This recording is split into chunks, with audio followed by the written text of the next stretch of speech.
এত রাত্রে ভিডিও দেওয়ার কারণই হচ্ছে মানে মনটা ভালো না, তো ওই ধাপড়িদি বাইরে হচ্ছে ধইরা নিয়ে গেছে। আরেকটা কথা বলি ভাই, আমি ওনারে নিয়ে ভিডিও মেক করি, পরে আপনারা অনেকে অনেক ধরনের কথা বলেন, অনেকে ভালো বলেন, অনেকে খারাপ বলেন। ভাই আমি ওনারে ব্যক্তিগতভাবে ওনার কন্টেন্টের জন্য ওনারে আমি ভালোবাসতাম। আদার্স এমনি ওনার টাকা পয়সা কোনো কিছুর জন্য না ভাই। আল্লাহর রহমতে আল্লাহ আমারে অনেক দিছে, আমার কারো কোনো কিছু লাগে না, কিন্তু এই লোকটারে আমি ভালোবাসি। পুরা দুনিয়ার সব মানুষ যদি এক সাইডে থাকে আমি তার পক্ষে থাকবো, কারণ আমি তারে তার কন্টেন্টের জন্য ভালোবাসি। কিন্তু ভাই ওনারে ধইরা নিয়ে গেছে, তো কি আর বলবো।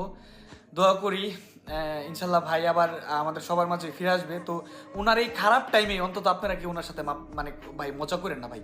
আপনাদের কাছে হাত জোর করে বলতেছি, এই খারাপ সময়টাতে ওনার সাথে কেউ মজা করেন না। মানে ওনার নিয়ে যে গেছে ধইরা, একটু আগে ধইরা নিয়ে গেছে। তো এই ভিডিওটা এখন সবাই পাবেন, আস্তে আস্তে সোশ্যাল মিডিয়াতে লিক হবে বা লিক হয়ে গেছে অলরেডি, অনেকেই পাইয়া গেছে অলরেডি। কিন্তু এই খারাপ সময়টাতে ভাই ওনারে কেউ ভাই মজা নিয়েন না, অনুরোধ করতেছি ভাই। উনি অপরাধ করছে, অপরাধের শাস্তি পাইছে।